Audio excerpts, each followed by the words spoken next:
Hello guys, and welcome to this video.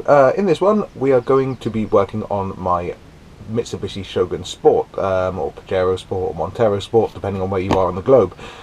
Today we're going to be changing out the shock absorbers, because my old ones, the shocks themselves are in good condition, but the rubber bushes at the bottom have gone, so we're going to be replacing those. I'll show you how to do it, and give you any tips and advice I've got along the way. If you have any questions, fire them below. And I hope this helps you out. If it does, let us know by clicking a like and subscribe below this video.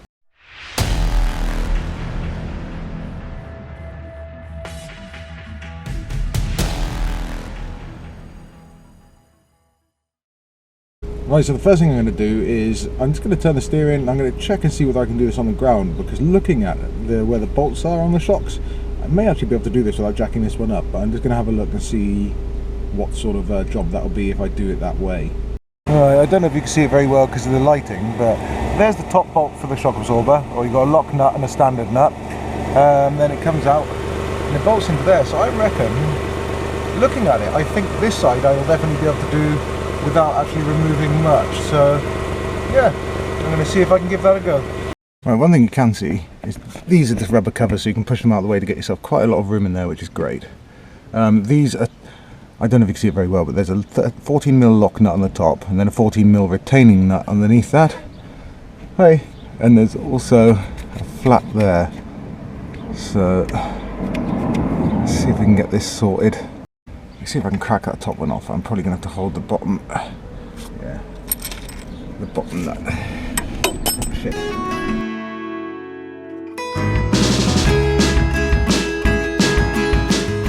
Usually for the bottom nut you might be able to get it off, but let's give it a try and see. Oh, it does actually work. If that didn't work, to get that off, what you can do is use one of these, chuck that over there, and then that holds on to the shock whilst you're undoing that. In this case, I'm able to whip it right off. Brilliant.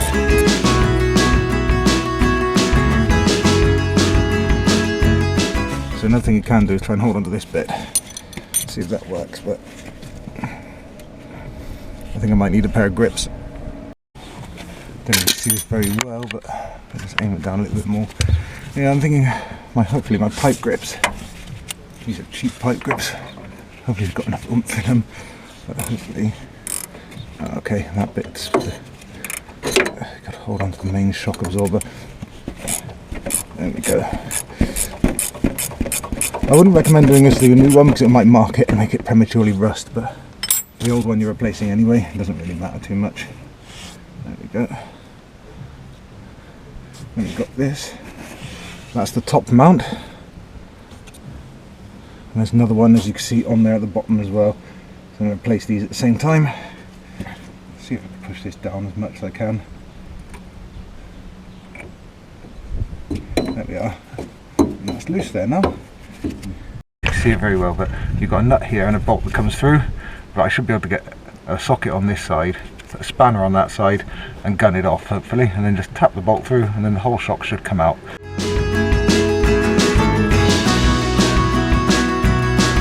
There we are, old one out. And the reason I'm taking the old one out is because I've had a knocking noise from the front, and it's the shock absorbers. You could grab them, move them back and forth. See, look, the bushes are actually completely worn there, look, absolutely. I'm going to keep this metal piece though, because I know the back shocks don't come with new metal sleeves, so well, so here's the new one. It comes with new bushes as well, so what I'm going to do is put the bush on here first.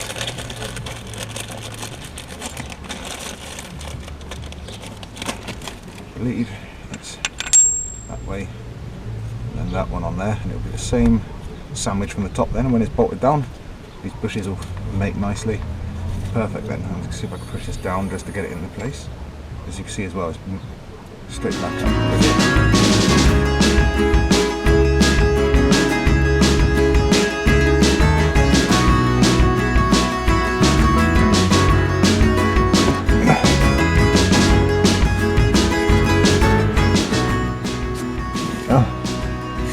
In.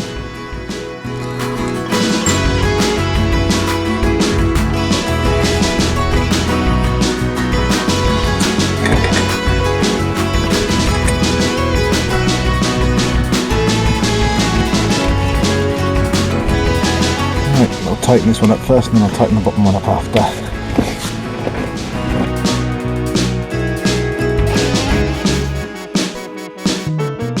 You don't need to do these up stupid tight just so it pinches the bushes. So otherwise it's too tight, might be too much for it.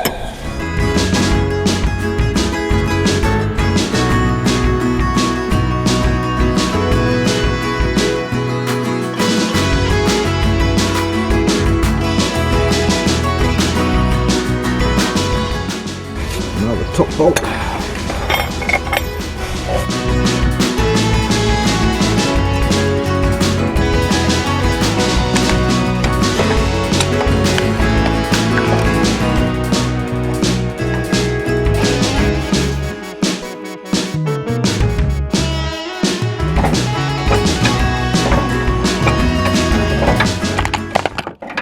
Working underneath the back axle of the truck. The shock absorber is here. As you can see, the first bolt we're going to have to undo is a 24mm, I believe. Is it 24? Yes, 24mm. You have to undo this to undo the bottom shock mount. Luckily I had that off fairly recently, so it should come off without too much hassle. And then right up here is a 40mm nut which holds the top onto the inside of the chassis there. So, and that one was a pain in the backside the other side. I'm hoping I've got a bit more room this side because it's only an exhaust this side, not a fuel tank. Right, I'm sorry I missed that last part. Effectively what you're looking for is the bottom mount. You can see this side, which I've already done. That is a 24mm bolt. On the other side of that, we've got a nut and another 24mm nut, 24mm nut and a lock washer. So you have to get them out. I use my gun, which seemed to help really well. Mine I've had off fairly recently to replace the springs. Luckily this side I've got a lot more room, so I should be able to get a 1/2" ratchet in there and just crank her on out. The other side I had to do a piece at a time and it was a pain in my arse.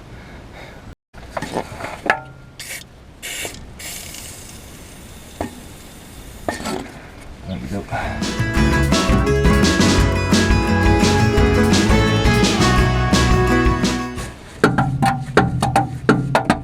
There she is. I think this must be nearly out of battery or something because I keep missing bits. And effectively, I got the bolt tightened up there. Shogun Sport shock absorbers. You won't struggle as much as I have, but unfortunately, because I've gone for L200 ones to give me more ground clearance when I'm off-roading, which is a good idea if you do a bit of off-roading like I do sometimes, then it's this shock absorber is a lot longer, so you're kind of fighting against that.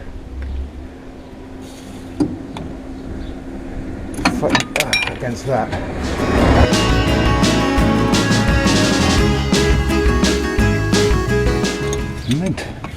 And that's all done under here.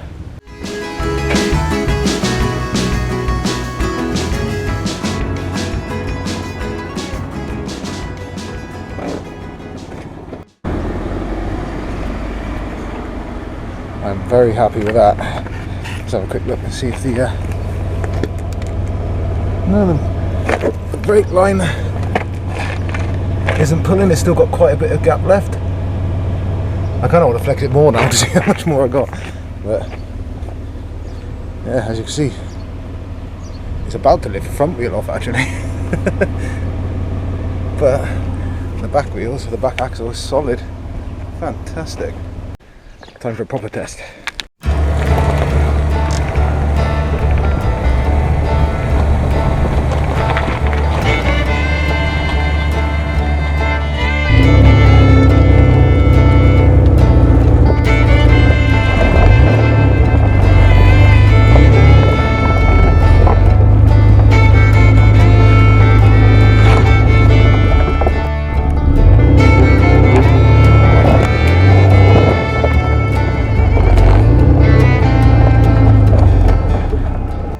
So that's level. Definitely got more axle travel than it used to have. Much better. It's right under the limit, look.